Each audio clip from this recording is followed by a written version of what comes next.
Salut, salut, bien-aimés dans le Seigneur. Je vous bénis au nom puissant de notre Seigneur Jésus-Christ. Je bénis également ces moments agréables que Dieu nous a accordés pour parler de sa part. Je prie à ce que cette parole demeure dans vos cœurs et qu'elle produise du fruit en abondance. Amen. Parce que la parole de Dieu nous dit, c'est Dieu qui produit en nous le vouloir le faire, selon son bon plaisir. Attention, sans Dieu, on ne peut rien. C'est pourquoi, quand on prie, il faut toujours demander à ce que Dieu touche le cœur, à ce que Dieu touche nos cœurs pour qu'il se produise de miracles. Parce que si tu ne crois pas, rien ne se fera dans ta vie. Amen. Dernièrement, on avait parlé du salut et on avait promis que nous allons parler de la continuité du salut. Sur ce qui concerne du salut, et puis on avait promis que sur notre chaîne on va parler de la vie éternelle, on va parler quoi, de tous les domaines de la vie de l'être humain sur cette chaîne. Donc comme promis, comme réalisé, donc on peut pas mentir. Donc cette chaîne est réservée pour la parole de Dieu. Donc, on est là ensemble avec vous.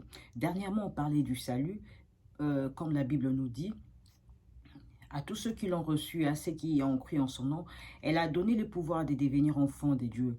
Tous ceux qui avaient cru à la parole prêchée en ce lieu la fois passée, donc la parole de Dieu les avait donné le pouvoir de devenir enfants de Dieu. Donc, vous êtes considérés comme enfants de Dieu parce que vous avez cru en Jésus-Christ, vous avez accepté que Jésus-Christ soit le maître de votre vie.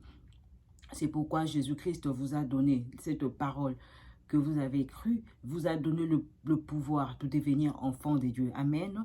La Bible nous dit que si quelqu'un est en Christ, nous avons parlé de ça dernièrement dans 2 Corinthiens chapitre 5 verset 17. Si quelqu'un est à Christ, il est devenu une nouvelle créature, les choses anciennes sont passées. Et voici, toutes choses sont devenues nouvelles. Donc, quand on parle de toutes choses, de choses anciennes sont passées, on parle de ta nature pécheresse, de ta nature pécheresse qui est passée. Maintenant, tu es une nouvelle créature, tu es devenu enfant de Dieu. C'est maintenant ton esprit qui est sauvé. Mais nous savons tous que l'homme tout entier n'est pas seulement l'esprit. L'homme tout entier, quand la Bible parle de l'homme, la Bible ne parle pas seulement de l'esprit. La Bible parle de l'homme. Quand la Bible parle de l'homme, la Bible parle de l'esprit, âme et corps. Donc, corps, âme et esprit. Donc, c'est ce que la Bible considère comme un homme. En esprit seulement, on n'est pas considéré comme un homme. Mais quand on parle de corps, âme et esprit, cela veut dire que c'est un homme, c'est l'être humain tout entier. Donc, nous trouverons cela dans 1 Thessaloniciens chapitre 5, verset 23. Parce que quand Dieu considère l'homme, il les considère comme corps, âme et esprit. C'est pourquoi il est très important pour nous de nourrir tout notre être. Donc, il est très important. Donc, tu ne peux pas dire seulement que non, mon esprit est sauvé. Et puis, bon, je peux te poser une question. Quand maintenant, là, ton esprit est sauvé, tu n'es pas mort, tu es vivant. Donc, cela veut dire que tu continues toujours à nourrir ton corps. Donc, tu continues à manger, tu continues à marcher, tu continues à prendre de l'eau. Si aujourd'hui, tu dis que moi, j'ai cru en Jésus-Christ et puis c'est fini pour moi, je peux partir, je peux mourir parce que mon esprit est sauvé. Non, ça c'est le péché parce que Dieu ne t'empêche pas de vivre. Parce que jusque-là, tu continues à vivre. De la même manière que tu continues à vivre, que tu continues à nourrir ton corps, de la même manière que tu vas continuer à nourrir ton esprit et ton âme. Parce que quand Dieu parle de l'homme, Dieu parle également de ton corps, ton esprit et ton être. Parce que si tu parles seulement de ton esprit, cela veut dire que tu n'es pas un être humain. Quand Dieu avait créé l'être humain, il a soufflé dans ses narines le souffle de vie.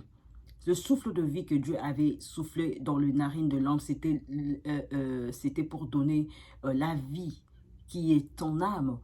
Donc, c'est cette âme-là qui avait fait en sorte que l'homme devint un être humain, que son corps bouge. Si aujourd'hui Dieu enlève l'âme, si aujourd'hui Dieu enlève le souffle de vie que tu as, c'est-à-dire que ton âme n'aura plus de vie, donc tu ne vas plus vivre, tu seras considéré comme mort. C'est pourquoi on dit que Dieu ne considère pas seulement l'esprit, mais il considère le corps, l'âme et l'esprit. C'est ce que Dieu appelle un être humain. Si tu veux parler de l'être humain, donc tu parles de ton corps, de ton esprit et de ton âme. Si aujourd'hui, tu as crié en Jésus-Christ et que ton esprit est sauvé et que ton esprit a eu la vie éternelle, cela veut dire que tu continues à vivre, tu continues à manger, tu continues à boire, tu continues à vivre sur cette terre. Cela veut dire que tu dois également continuer à faire nourrir ton âme. C'est pourquoi, si je reviens encore aujourd'hui pour parler de la continuité du salut, cela veut dire que pour te rappeler que ce n'est pas fini pour toi. Tu as toujours besoin de ce salut. Tu as besoin de la continuité de ce salut. Donc, tu dois continuer également de faire nourrir ton âme. Comment est-ce que tu peux nourrir ton âme? Tu vas faire nourrir ton âme par la parole de Dieu. La Bible nous dit, l'homme ne vit pas seulement du pain et de tout ce que tu manges ici, mais l'homme vit également de la parole de Dieu. La parole de Dieu est très importante pour l'âme. La parole de Dieu est très importante pour ton esprit. La Bible nous dit, l'esprit est bien disposé, mais la chair est faible. C'est l'esprit qui fortifie la chair. C'est l'esprit qui fortifie l'âme. Parce que l'esprit a toujours été disposé. L'esprit a toujours été là, bien disposé pour nous. Mais l'âme n'est pas disposée. Donc c'est l'esprit qui va nous fortifier. Comment est-ce que l'esprit va nous fortifier? L'esprit va nous fortifier quand nous écoutons la parole de Dieu. La parole de Dieu, c'est l'esprit de Dieu. Donc quand tu écoutes la parole de Dieu, cela veut dire que l'esprit de Dieu va fortifier ton esprit. Et c'est ton esprit qui va fortifier ton âme. C'est également que comme ton âme va fortifier ton corps. C'est pourquoi tu auras ce qu'on appelle la vie en abondance. Amen. On n'avait pas eu cette opportunité de lire le verset 1 Thessaloniciens, chapitre 5, verset 23. Nous allons lire ce verset. Comme ça, tu vas comprendre pourquoi tu dois réellement nourrir ton âme.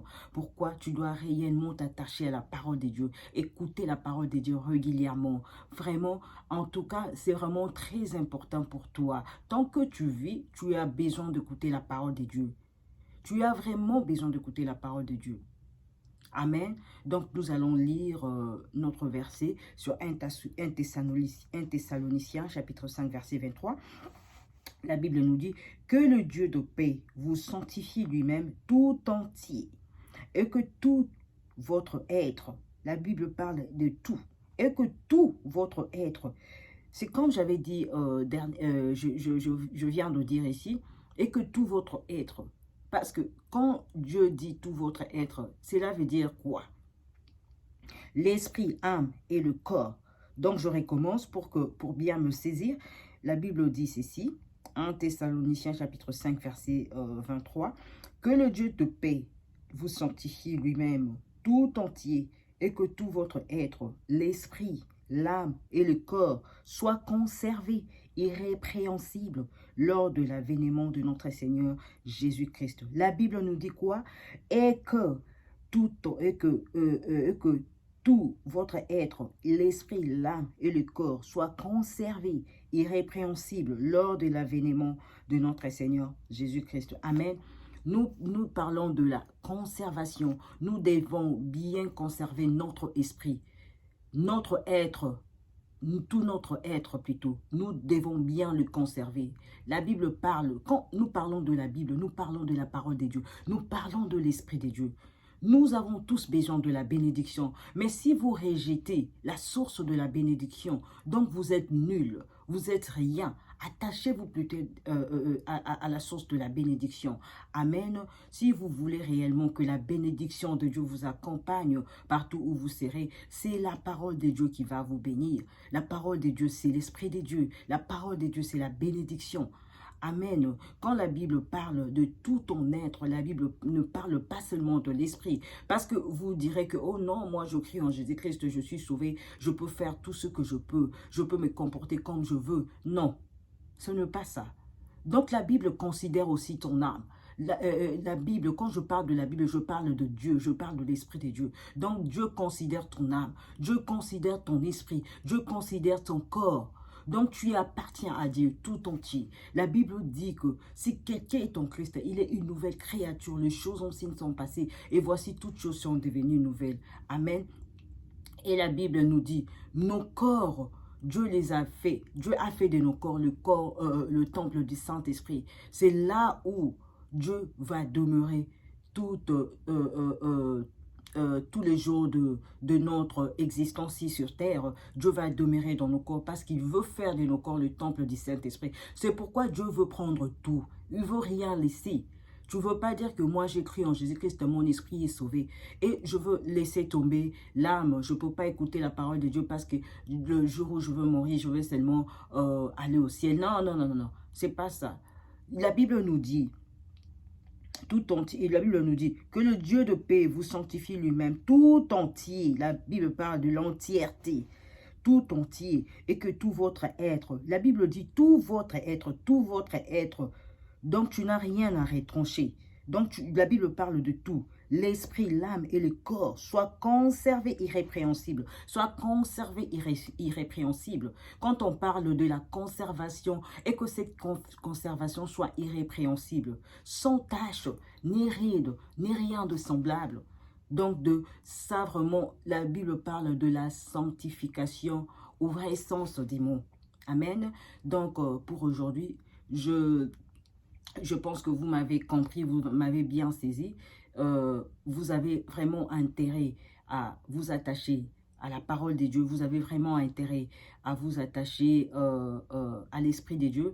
Vous avez vraiment intérêt à lire la Bible tous les jours, être vraiment motivé à écouter la parole de Dieu parce que c'est vraiment très important pour vous. Vous avez besoin de la bénédiction, donc vous avez besoin de ça. Amen. Que Dieu vous bénisse. Nous parlerons de la suite prochainement parce que nous avons besoin de la nourriture pour notre âme. Je vous dirai quel genre de nourriture vous en avez besoin pour la bénédiction que vous recherchez. Vous avez besoin de la nourriture pour tous les domaines de votre vie. Tous les domaines de votre vie a besoin de la nourriture. Vous avez besoin de mariage. Donc, le mariage aussi a besoin de la nourriture, de sa nourriture. Vous avez besoin de voyage. Vous avez besoin de la bénédiction dans tous les domaines de la vie. Donc, tous les domaines de votre vie a besoin de sa nourriture. Donc, c'est très important. Donc, on parlera de tout ça à la longue. Ne quittez pas cette chaîne, ne vous déconnectez pas. Donc, abonnez-vous parce que Dieu veut vraiment vous bénir. Que Dieu vous bénisse. Donc, on se revoit à la prochaine. Je vous aime beaucoup. Bye.